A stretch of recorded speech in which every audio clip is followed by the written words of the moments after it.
دا اوس یو کال مخکې اوس زه بیخي اماده یم چې انټرنیشنل کې ولوبېږم. شاید ځینو ته دا د منلو وړ نه وي، خو زه په 100 کې اماده یم. داسې یو سخت حالت چې ته مایوسه شوی بالکل د ویل چېرې نور دا کمنټري نه طبیعي خبره ده، د ژوند هره برخه چې څوک پکښې جریان لري یو هدف ته رسېږي، د ډېرو سختو سره به تېر سي. داسې وخت خو خامخا به راغلي، کله کله به انرژي نه وي، کمنټري به لږ خرابه وسي، ځینې ستونزې به کیدای سي پیښې سي، لږ د خستګونتیا په اساس باندې کیدای سي داسې وخت هم راغلی. د کرکټ درنو څارونکو سلامونه او ستړي مه شئ، تمه ده چې ښه به اوسئ، چارې به ښې روانې. د افغانستان په کرکټ کې یو تکړه مبصر او شنونکی چې د کرکټ پر موضوعاتو همیش ډېر ښه غږیږي او ډېر ښه وضاحت ورکوي. انشاءالله په نږدې وخت کې به همدغه کمنټیټر چې اوس له ما سره ولاړ دی شهرزاد صاحب محترم په نړیواله کچه او په نړیوالو سکرینونو هم وګورو. شهرزاد صاحب محترم ستړي مه شئ. ډېرې زیاته مننه ښاغلی پیر صاحب، ژوندي اوسئ، زه هم سلامونه وایم درنو لیدونکو ته په دې هیله ښه به یاست. ډېره زیاته مننه. شهرزاد صاحب محترم لومړی خو به راشو کلونه وړاندې ژوند ته به ورشو. مخکې له دې چې کمنټیټر نه وي مصروفیتونه څه وو، ژوند څنګه و؟ بس د زده کړو جریان و چې خپل په زده کړو باندې مصروف وو. د پوهنتون کلونه وه چې کمنټري مې راپیل کړه، 2019 کې غیر رسمي، 2020 کال چې رسمي کمنټري مې راپیل کړه. هماغه و چې بیا ریجن ولایتي زوني او 2022 کال کې مې لومړی سفر خوست و چې هلته ما په زرغونجام کې کمنټري ترسره کړه. د هماغه رئیس مې بیا بېلابېلو ولایتونو بېلابېل ټورنمنټونو کې برخه اخیستې ده، کله کابل، خوست، کندهار، نو همدغسې جریان لري. شهرزاد صاحب محترم مخکې له دې چې د کمنټري برخه کې فیمس شوی نه وي، شهرت دې نه درلوده، هغه لوکل کمنټري چې کولې له کومې لارې را داخل شو دغه رسمي کمنټري ته؟ څنګه خلکو پیژندلې، څنګه لومړی ځل راښکاره شو؟ بالکل پښتو کمنټري مې کوله، محلي راډیو دا چې زه خپله د ژورنالیزم پوهنځي فارغ یم. هماغه وخت کې مو د رسنیو تقریبا لومړي وختونه وه چې محلي راډیو کې مې کندهار کې کار کوئ. هلته د شپږ دقیقې لږ موږ د راډیو له لارې څخه نشروئ، بیا مو کمنټري راپیل کړله. هلته چې ما کمنټري راپیل کړله، نه یوازې دا چې ما خپل کمنټري البته خوند ورڅخه واخیستی، بلکې د اورېدونکو د توجه وړ وه. او بیا هغه چې 2020 کال کې کابل کندهار کې د بوست خوره لیګ و چې هلته زه داخل سوم، بیا ګراند کمنټري مې وکړله. دغه رئیس بیا زه تشویق سولم او بیا مې دا پوینټ یا دا نقطه په ذهن کې پیدا کړه چې انشاءالله زه کولی سم. او هغه مو چې ملګرو دوستانو تشویق کړم او بالاخره مې بیا 2022 کې لکه مخکې څادونه کې سی بي ته انټرویو ورکړله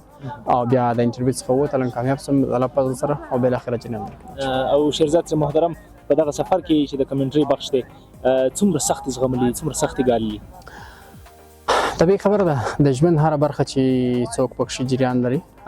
یو هدف ته رسېږي، د ډېرو سختو سره به تېر سي. سفرونه دي شروع کېږي، اقتصادي ستونزې به وي او په ناولتیا کې د لوبغاړو البته د خپل آفیشل یا رسمي رسنیو د برخو سره چې ته پاتېږي، خپله وړتیا هغوی ته ثابتوي، دا وخت نیسي. کیدای سي ته په ځان کې ډېره وړتیا ولري، خو دا چې ته غواړې مثلا ژر کیدای سي وغواړې چې ما ته دغه برخه ورسېږي، خو هغه ته خپل هغه وړتیا نه یي ښودلې. ځینې وخت دغسې ستونزې رامنځته کېږي، نو ستونزې بېلابېلې خو ډېر سخت پړاوونه تېر سوي دي انشاءالله. چې شهرزاد صاحب محترم ته به راته دوه وختونه ښایي، یو داسې وخت چې تا کمنټري کړې ده، ډېر زیات تشویق شوي او خوشحاله شوي او حتی تر دې چې د شپې خوب نه یې درغلی داسې میچ نه وروسته، او بله دا چې داسې یو سخت حالت چې ته مایوسه شوی بالکل د ویل چېرې نور دا کمنټري نه کوم، داسې کوم وختونه وو؟ بالکل یو تر ټولو غټه خوشحالي خو هغه وه چې ما وویله چې زما لومړی ټور چې ترسره کېدی خوست ته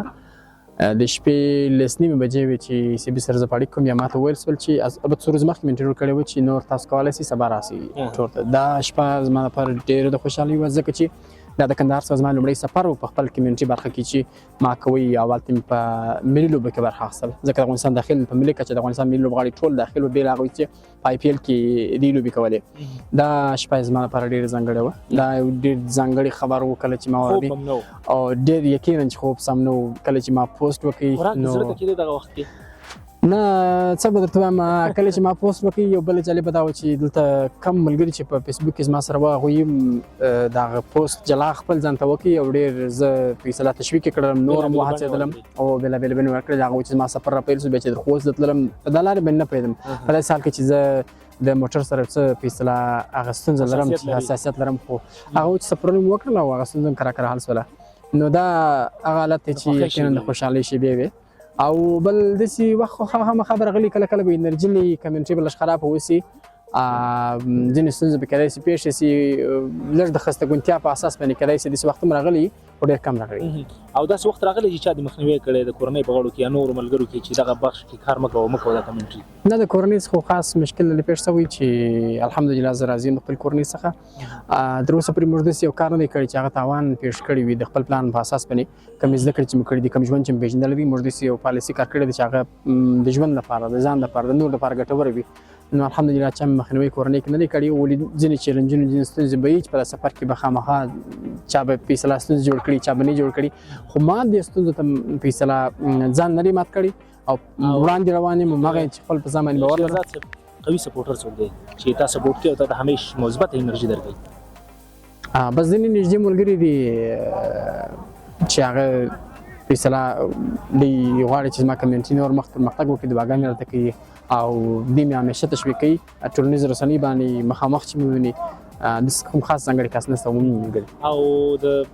کرکټ په نړۍ کې تر ټولو نږدې ملګری څوک دی کرکټرانو کرکټرانو ملګرو کې ولا 2020 کال کې کله صدیق اتل چې کندهار ته راغلی و هغه ورځ ما رسنۍ کې کار کوي زه ما هم کولې صدیق اتل او ځینې نور ملي لوبغاړي هغوی سره کله کله یو اړیکه نیسو یو حال احوال سره پوښتو نو تر دا مهاله پورې فکر کوم صدیق اتل او شیرزاد صاحب څومره وخت نور د ضرورت لري یا څومره کار ته نور د ضرورت لري چې په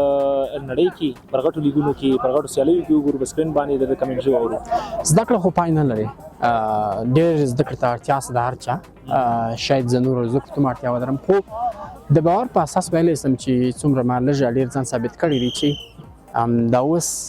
یو کال مخکې اوس زه بیخي اماده یم چې انټرنیشنل کې ولوبېږم شاید ځینو ته دا د منلو وړ نه وي خو زه په 100 کې اماده یم په ځان باور لرم چې څومره توقع یم هغسې به زه انشاءالله خپل کمنټري جاري وساتم او ښه به سره او په خپل فیلډ کې په خپلو هم مسلکو کې درته د خوښې کمنټیټر څوک دی څوک تعقیبوي او چې رښتیا سي په نړیواله کچه باندې څو مبصرین دي ډېر ښایسته اواز لري ډېر ښایسته کمنټري کوي سیمن ډول ام بشار او ناصر حسین دا کمنټران دي چې واقعا ډېر ښایسته کمنټري سره کوي او خدای دې وکړي چې شیرزاد صاحب نو هغه هیلو ته ورسېږي کوم چې له ده سره دي د دې د کورنۍ ډېر مننه انشاءالله زه باور یم که د رب رضا صادق یو کار مو کړی دی کار به کوو او انشاءالله په د خدای رضا ورسېږو ډېرې پوښتنې نورې هم دي خو دا چې د هم میچ پیلېږي په کې پیل سیالۍ کې تاسو کمنټري کوئ نو انشاءالله که بیا وخت پیدا شو ضرور به له تا سره بیا مخکې ستا پر ژوند او ستا پر کمنټري دغه سفر به سره خبرې ډېر مننه ښې چارې ډېره زیاته ډېر مننه